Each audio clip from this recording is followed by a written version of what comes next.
that. This. So, we finally got them. All the new iPhone 14s. Well, almost all of them, because we only got 3 models. The iPhone 14, the 14 Pro, and the 14 Pro Max. So we don't have the iPhone 14 Plus. But it's not really a big deal. And for this video, we wanted to do kind of a very, very short unboxing. I say very short because there's really not much in the box apart from the phones. And then we're going to do a more interesting hands-on about the iPhone 14 and the Pro. So basically, as I'm opening each box, as you can see here, so it's the 14 in the white colorway. Got the cables and everything, no need to show all of that, it's kind of boring. But yeah, like I said, as I'm unboxing those phones, just gonna go real quick to explain basically the new iPhone 14 series, the range. Basically, most of you might already know it, but I think it's still useful for some of the reviewers to know that you have basically 4 iPhones, but it's really 2 iPhone types, iPhone ranges. So you have the base models, which are the 14 and the 14 Plus. Imagine the 14 Plus here, because we don't have it. And then the Pro range, the 14 Pro and Pro Max.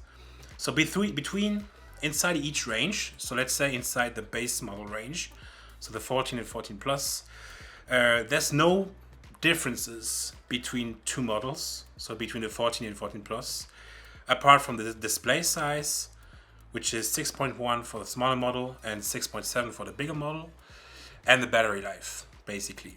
And it's the same applies to the Pro range. So basically it's really just the size and the component inside each range stay the same. The real difference, you're gonna find them between the 2 ranges, so between the base models and the Pro models. And you can basically sum up those differences around 3 main points. So the display, because the Pro models have a display with a higher refresh rate.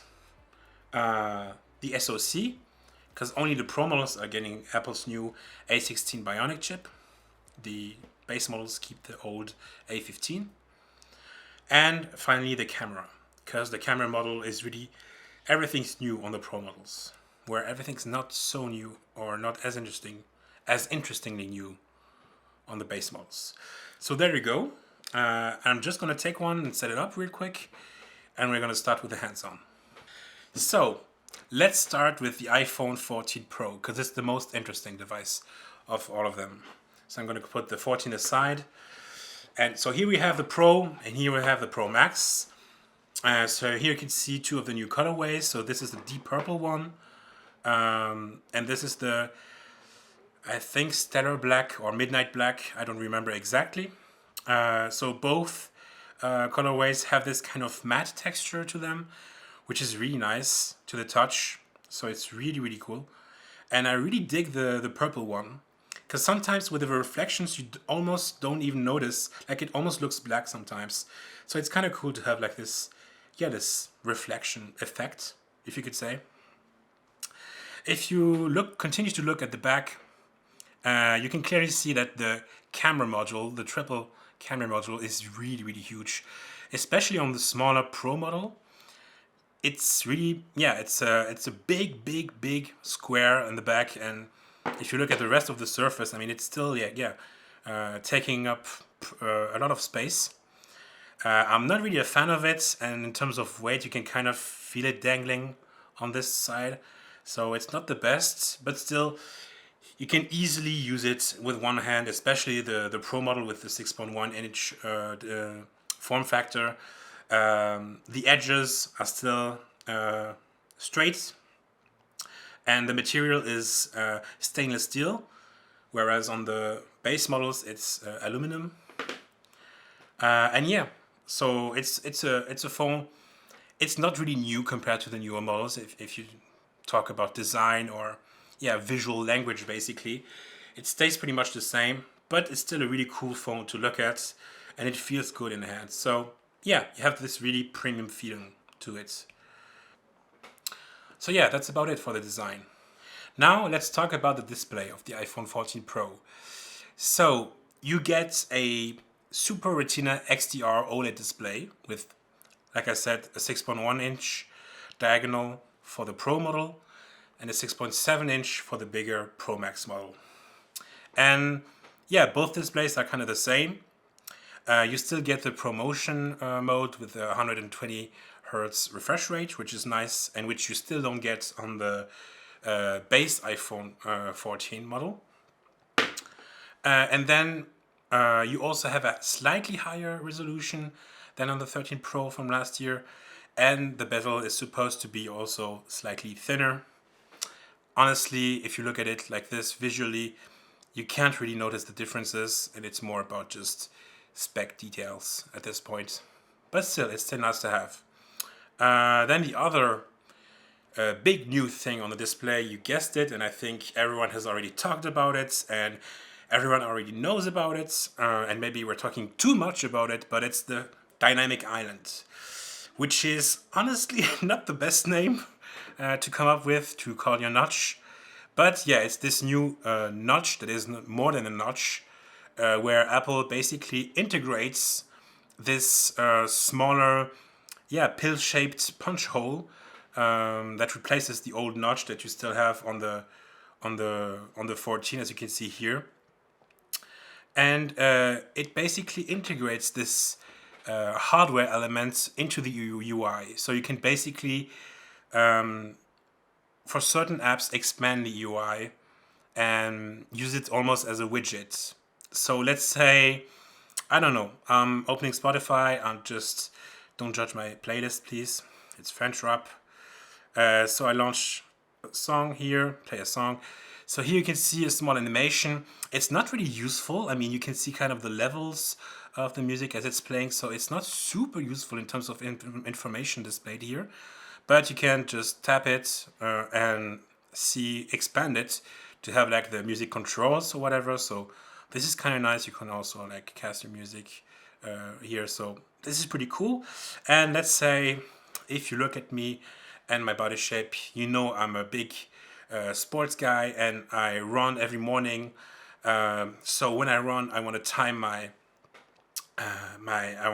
time basically, because I'm all about performance, of course. So I just launched here a timer. But then since I'm running and I'm running super fast, like the athlete that I am, I just close the app because I don't want to have it in full display. And so here you can see the Dynamic Islands can kind of split the pill and add a little here. And you can obviously, like the other one here, push it and see basically the time on the timer. You can hit pause or just straight up close it or access the app and close it. So again, there's other little quirks, other little applications where the Dynamic Island can come into play when you're waiting for your Uber ride or your food delivery, or if you need to take a left when you have the Maps app open or whatever. I'm not going to go through all of them here because it's just a hands-on, and we're going to have a dedicated video about it, and we're probably going to dig a little deeper also for our full review. But basically, yeah, it's not a killer feature. It's not going to fundamentally change the way you use your phone, right? But it's still a nice thing. It's not even a gimmick because there's like scenarios where it can be really useful, I'm sure. So it's not a gimmick. It's just a small little quirk, a software quirk that's nice to use. You don't have to use it. It's pretty seamless. You don't really notice it. I mean, you can notice it here right now because it's expanded. But if you close it right there, it just looks like a pill-shaped punch hole, basically. So yeah, it's not a necessity to use it, and it's just nice to have, basically. Let's talk very briefly about iOS 16, Apple's new OS that comes out by default on the iPhone 14s.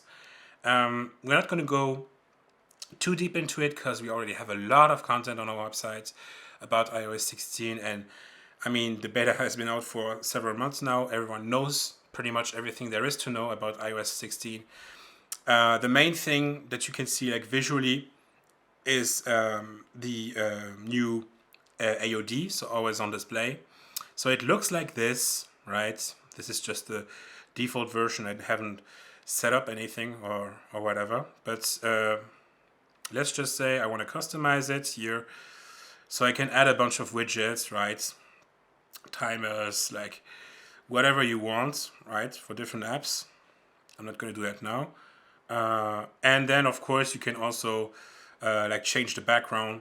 And what's nice about iOS 16, what Apple did, is let's say you want to use a photo of yours, like a selfie, like this wonderful snapshot that I took from myself. Let's say, yeah, set up like this, right?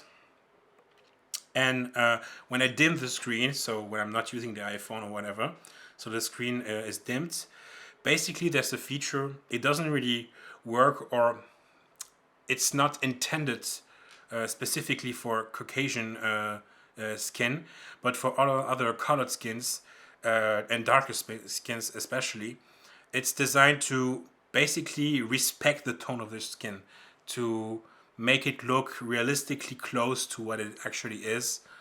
Yeah, basically to make you feel more comfortable about yourself or whatever when you look at your always on display. So again, not a killer feature, still nice to have. There's obviously tons of other interesting stuff that comes with iOS 16. A lot of those I can't really show you because they're not available in the US, and they won't be available for quite some time in Europe, here where I live. But yeah, we can all obviously talk about the emergency SOS via satellite messages. That's really interesting, especially the technology behind it. That's where Apple used like some custom SMS protocol to use the lower bandwidth of the satellite frequencies to get you in touch basically with the EMS or emergency services if you're like lost in the woods or the mountains or whatever and you don't have any cell signal. So this is really interesting, but it won't be available in the US and Canada until November, and we don't even have a launch date for Europe. So yeah, I can't really talk more about it. One of the other interesting things that's already there, it's in the safety or privacy and security menu. It's the safety check feature, and this is really cool. I mean, cool. It looks really interesting and promising because it basically is designed for people who maybe are in a toxic relationship or have someone in their close circle that is not really trustworthy anymore, or might have like bad intentions or whatever, and you know that these people have access to some of your devices or some of your Apple accounts or whatever, and with this feature you can quickly check and also do an emergency reset. So just block all of the devices, all the accounts that you want to have blocked, so that the people who normally have access to them can't access them anymore. So it's a pretty neat feature, and I think a lot of people who were in a toxic relationship or who had, like, for example, an abusive partner and were scared about in that situation, I think these people would find this feature very useful. So I think it's a really nice add-on from Apple in iOS 16. Yeah, so that's about it when it comes to the software part. And now we can talk about the iPhone 14 Pro camera system. So this is really interesting because it's where basically Apple puts most of the new innovations in this device, because it's a totally, completely reworked camera module. You have 3 lenses, of course. The new main lens has a resolution of 48 megapixel compared to the 12 that the iPhone 13 Pro has, for example. This is really neat, firstly because the sensor itself is physically bigger, so you get more light in when you take a picture, so this means better exposure, higher dynamic range, and especially more details when you take a shot. But it's also interesting because it adds another zoom level, an intermediate level of times 2. So basically on the other iPhones, the previous iPhones, you used to have times 1 with the main camera, right? And times 3 with the tele camera on the Pro models, so with the optical zoom. And right now on the 14 Pro, you also have the times 2 zoom, which doesn't use the tele camera. It uses the full resolution of the main camera, so 48 megapixels. It's just recropped, reframed to make basically a digital zoom. And this is really nice because it allows you to exploit basically the full potential of the better main camera, which is better than the telezoom.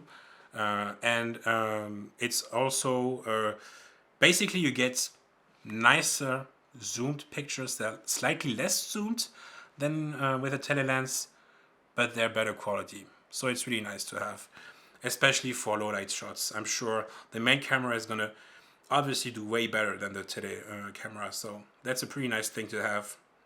Yeah, and then you still have the 12 megapixel ultra wide camera. Nothing really to say about that one. What's also interesting with the Pro models, you get a slight upgrade when it comes to the cinematic mode.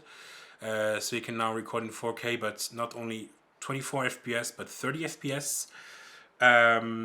Another cool video feature is obviously the action mode. So it's basically a video stabilization mode.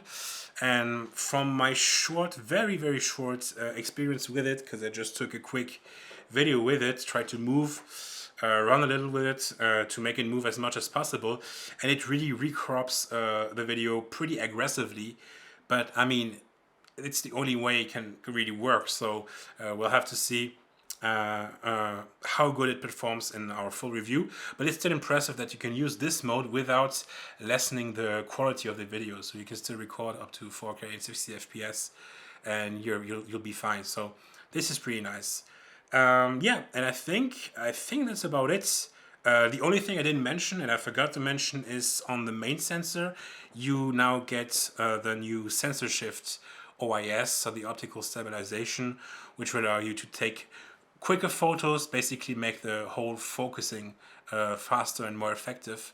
So this is also pretty cool, especially again for low light shots, because you'll have to hold your phone still a little less longer than you used to. So yeah, I think that's about it about the camera. And now let's talk about performance, because these two have Apple's newest A16 Bionic chip inside of them. Which the Pro model here, the non-Pro model here, so the iPhone 14, doesn't have. It still has the A15 from last year. I don't think we need to go crazy on the SoC part, because looking at the different benchmarks online, what I saw is that the performance is pretty similar to the A15. It's just slightly better, which is of course normal. And regardless, Apple has so much advanced in terms of performance when you look at what's you have on Android, for example, that you didn't really need this newer chip, but still it's nice to have. And it's kind of the little carrot that Apple hangs before your head to kind of bait you into choosing the more expensive Pro models rather than the base model. Yeah, so I think that's about it. Apple doesn't really specify how much RAM you get in each phone, but of course you can have the iPhone 14 Pro in different memory configurations. So it goes from 128 gigs to 256 to 512 up to 1 terabyte. So yeah, that's pretty neat. Although if you want a 1 terabyte version, you're gonna have to, at least in France where I live, is $2,000. So yeah, kind of a steep price. Finally, let's talk about the battery life. Apple never really specifies how much or what's the battery capacity of the iPhone. So you don't really know how many milliampere per hour they have. But on the official Apple website, you can find some information that's not really useful, but at least it gives you some kind of indication of how long the battery will last. So for example, the iPhone 14 Pro can last up to 23 hours for video playing, so offline video playing. It can last up to 20 hours when you're streaming your videos, so YouTube, Netflix, or whatever, and up to 75 hours for just audio playing. For the iPhone 14 Pro, those numbers are 29 hours for offline video playing, watching, like if you download a movie and just upload it to your phone or whatever. It's 25 hours for video streaming, like I said, Netflix, YouTube, etc. And up to 95 hours just for straight up audio playing. So these don't really tell you much, because no one uses his phone, his or her phone, just for the one purpose. So it's an indication, but you really should wait for like full reviews and for benchmarks to see how long they can really last. And when it comes to charging, these bad boys come without a charger in the box. Obviously, why would they? And in terms of charging power, it's still the same as last year. So you get 20 watts in a wired charge. And then you also get the wireless charge, and it's up to 15 watts if you use a MagSafe device, so an Apple device or MagSafe compatible device. And then it's downgraded to 7.5 watts for all the other like QI devices, for example. So again, it's kind of like Samsung 2022. It's a bit harsh to still have a 20 watts wired charge. For me, I don't even think you can call it fast charging anymore. It's almost like anachronistic to say fast charge for 20 watts. And I really wish Apple would up their game on that part, just like Samsung. But hey, at least you get MagSafe, which is pretty practical. You can slap a battery onto it pretty easily. So yeah, that's about that. Okay, now this video is getting longer by the minute, but we still have one model to go through. It's the iPhone 14 base model, this one here. If you look at the design, it's kind of the same as the previous models last year, with this aluminum frame with straight edges that have a matte finish that is pretty nice to the touch. The back, though, with a ceramic shield, is in a more shiny, glossy glass than the Pro models, though, so you don't have this matte finish, and it's a bit more sticky when you caress it like this, and the fingerprints are way more visible after you've touched it, as you can see here. Yeah, and then the camera model is of course smaller, which is nice because it makes also the phone way lighter. And yeah, again, this 6.1 form factor is really nice to hold in hands. The round corners make it also comfortable to hold with one hand. The buttons are placed pretty well. You still get the SIM tray because this is a European version, but I'm pretty sure actually that the US versions don't have the SIM tray anymore. You'll only be able to have an eSIM on these phones, and this applies as well to the Pro models. But yeah, this is a EU phone, so we still have the SIM tray, which is, I think, nice. Yeah, so that's about it with the design. Now let's talk about the display. So this one is slightly less interesting than on the iPhone 14 Pro. Obviously, firstly because you don't get the dynamic island. I know, what a shame. Still, you still get the same bezel. I don't even think it's smaller than the year before. But yeah, you still get this same old bezel that has the Face ID elements inside and the true depth camera. Like on the Pro version, the bezel of the display is supposed to be slightly thinner, and the resolution is supposed to be slightly higher. But again, no really visual differences that you might notice. You get the same customization options for the AOD that you get on the Pro model, so this is also nice. One thing that you don't get on this one, and on the iPhone 14 Plus neither, is the Pro Motion mode, so the 120 Hz refresh rate. And basically, if you take the Pro here, wait, I have to unlock it. You can't really tell the difference like this when I'm scrolling through the screen right now. But the iPhone 14 is actually 60 Hz refresh rates. I mean, Apple doesn't really specify it, but if they don't specify it, it just means they have the standard 60 Hz refresh rates, because else they would specify it. And so, yeah, I know it's already an old debate and kind of a undecided debate. If you can really spot the difference between 60 Hz or 120 Hz. Personally, I feel that I can, but that's exactly my point. I feel it's more a feeling than really an observation, a factual observation, because it really will depend on what you're used to. If you're used to having a 120 Hz display, you're going to feel a downgrade when you're going to 60 Hz. And on the opposite, if you're used to using a 60 Hz display, you're going to feel like it's a whole another world of fluidity and frictionless action when you go to a 120 Hz display. But again, it's more a matter of a feeling based on experience and like habits rather than an observation that like strikes you visually. Yeah, so I think that's about it when it comes to the display of the iPhone 14. Now let's talk cameras. So although the camera module is not as interesting on the 14 than on the 14 Pro, there's still some new stuff that Apple added. For example, you still get a double module with a 12 megapixel main camera and a 12 megapixel ultra wide camera, but the main camera isn't the same as last year's because you have a slightly bigger sensor, so which means you'll have the more light, better exposure, etc. So more detailed shots, better quality for your shots with the main camera. And another thing is that you also get the sensor shift OIS, again for a faster, snappier and more effective focus. So this is also pretty nice. And the selfie camera has also changed. So we get a new 12 megapixel true depth selfie camera that has the autofocus feature. So this is also nice. Now let's briefly go over the performance parts because it's just a hands-on. This video is not a full review. So I haven't really tested the iPhone. I haven't launched any benchmarks on it or whatever. But essentially you just have the same chip as last year's models. So the A15 Bionic, it's the same as the iPhone 13, 13 Pros. So if you've watched or read reviews about them, if you've possessed or tested one, you pretty much know everything there is to know about the performance. The thing is, it still remains one of the best chips on the market, even better than most chips that you get on Android phones, for example. You can run any major game on it without any graphical limitations, and Apple's temperature control has always been pretty good in the past, so I don't see why it would change this year.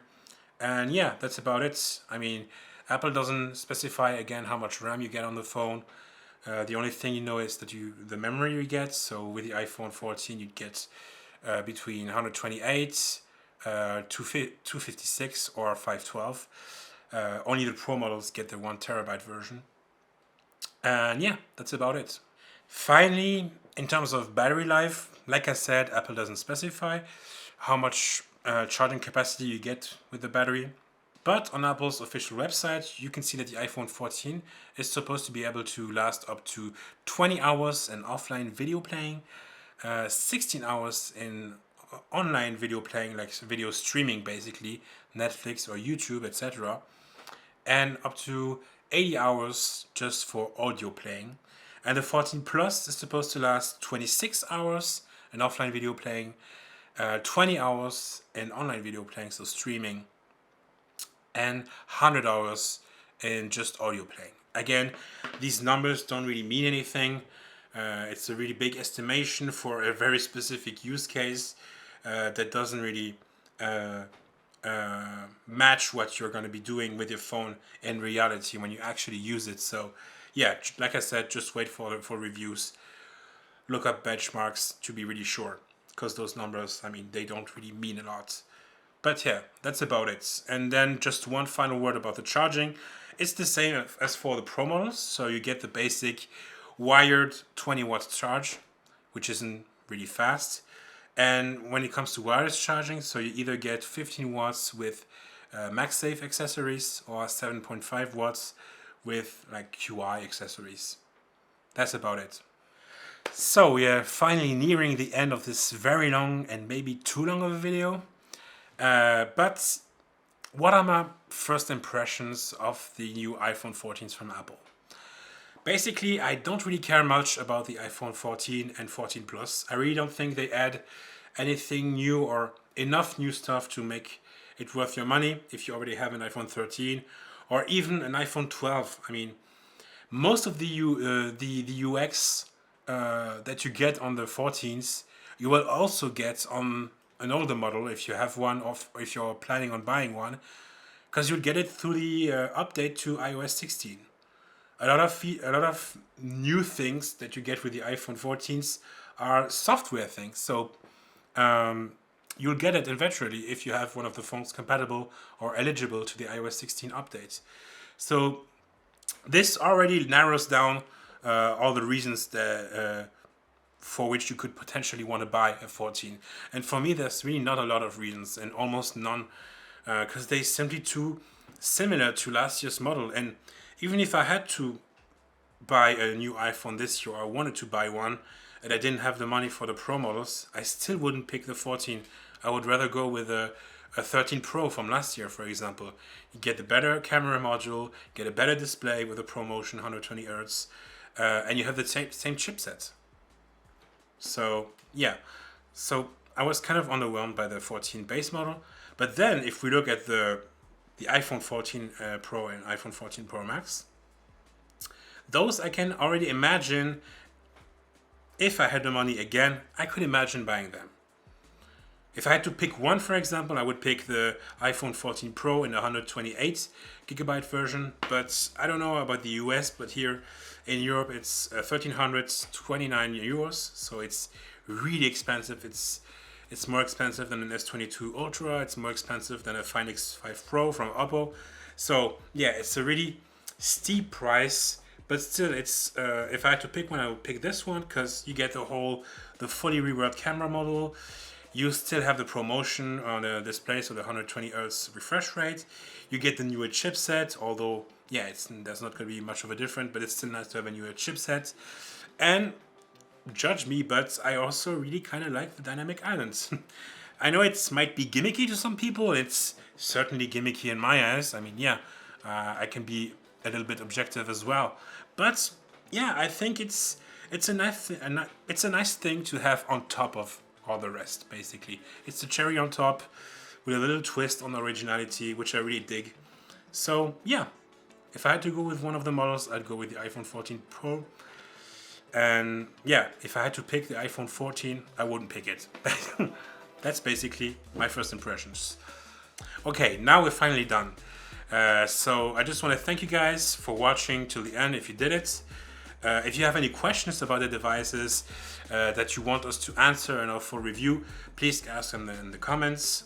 You can also subscribe to the channel if you like the video.